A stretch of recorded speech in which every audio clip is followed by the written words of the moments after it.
Hi, I'm KDarko, here with my project teammate DMintz. We're Team iEmpathize. Our project studied empathy in interactive storytelling. Our research question examines whether an immersive experience generates a higher empathetic and emotional reaction in users than a non-immersive experience. Studying empathy and emotion are important to user experience design because these measures can be used to assess value in experience design. For example, studies have shown that a user is more likely to remember events associated with a strong emotional response than events associated with a neutral response. When designing for certain applications, such as learning applications, UX designers then may find it advantageous to create an immersive experience to help users learn and remember new information more easily. Our hypothesis is that participants of an immersive experience will see a greater rise in empathy and emotion than participants of a non-immersive experience. To answer this question, we conducted the following evaluation. First, we recruited 2 groups of test participants. Then we had all participants complete a pre-evaluation survey to gauge their base level of empathy.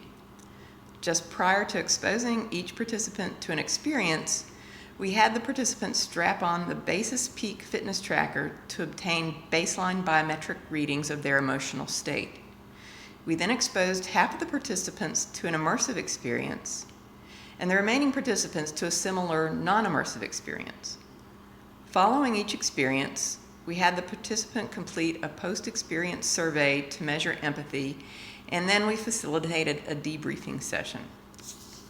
The experiences we studied were historic depictions of the lunch counter sit-in protests that took place in the United States in the 1960s.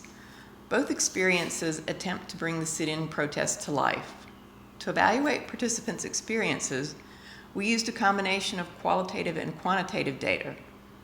Daphne and I will cover the tools and experiences in more detail later. For now, let's quickly look at participant demographics. We recruited 6 participants from friends and colleagues and divided them into 2 groups. As far as ethnicity, the 2 groups were identical. They differed in age and gender makeup. To gather quantitative data on empathy, we used the Interpersonal Reactivity Index, or IRI, created by Mark Davis. Since the early 1980s, psychologists have used the IRI to measure empathy. The IRI consists of 28 questions answered on a Likert scale ranging from does not describe me well to describes me very well. The IRI divides the 28 questions into 4 subcategories of 7 questions each. The subcategories measure 4 facets of empathy: fantasy, perspective taking, empathetic concern, and personal distress. Now I'll let Daphne describe the other tools we used. Hi, this is Daphne. To measure emotional response, we had participants sit quietly for 5 minutes and then put on the Basis Peak Fitness watch. They wore the watch for 2 minutes while it captured a baseline of the biometric measurements associated with empathy: heart rate, skin temperature, and perspiration. We then had participants complete the immersive or non-immersive experience. For the immersive experience, visitors sit at a lunch counter. They put on headphones and close their eyes. When they place their hands on the counter, the experience begins. They hear voices making threats against them and the other protesters sitting nearby. A vibrating jolt gives the impression that someone has just kicked the visitor's lunch counter stool. The counter itself vibrates as if someone is pounding on the counter with a billy stick. For the non-immersive experience, we chose an excerpt from the audio recording of Sit-In, How 4 Friends Stood Up by Sitting Down by Andrea Davis Pinkney. We chose this recording because its content most closely matched that of the immersive experience.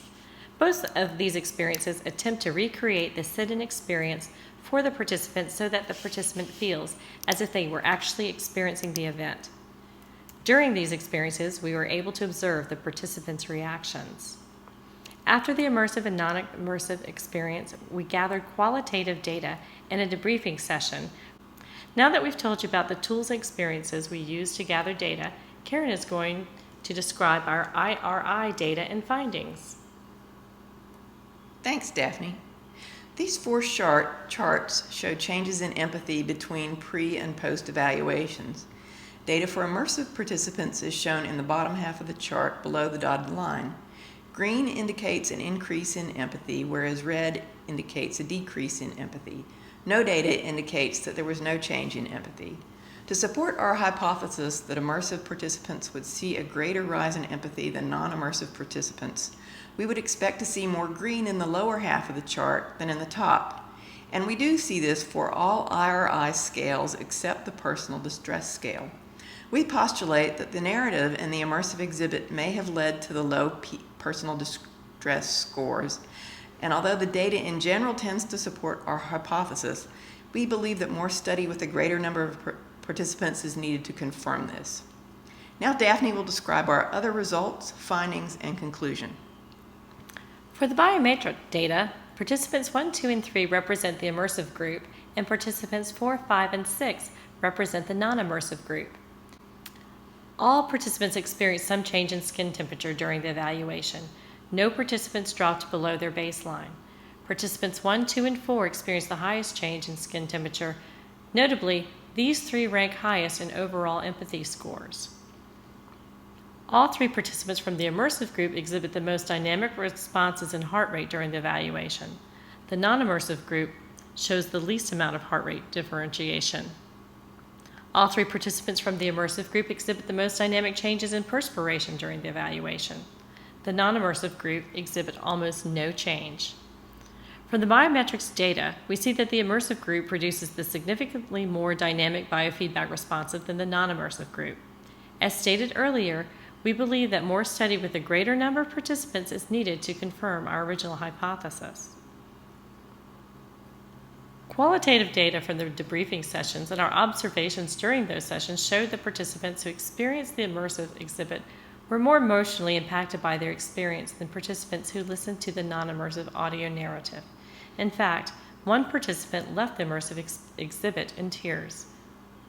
In closing, we'd like to note that Gallagher and Associates, mentioned in one of Chase's lectures, are the designers of the National Center for Civil and Human Rights Center. We've really enjoyed this study and would like to promote your interest in visiting the center if you're ever in Atlanta, or hear about your experience at other Gallagher and Associate exhibits. You can find us on LinkedIn. Feel free to check out our website for more information about our study at iEmpathize.weebly.com. Thanks for listening and good luck with your presentations.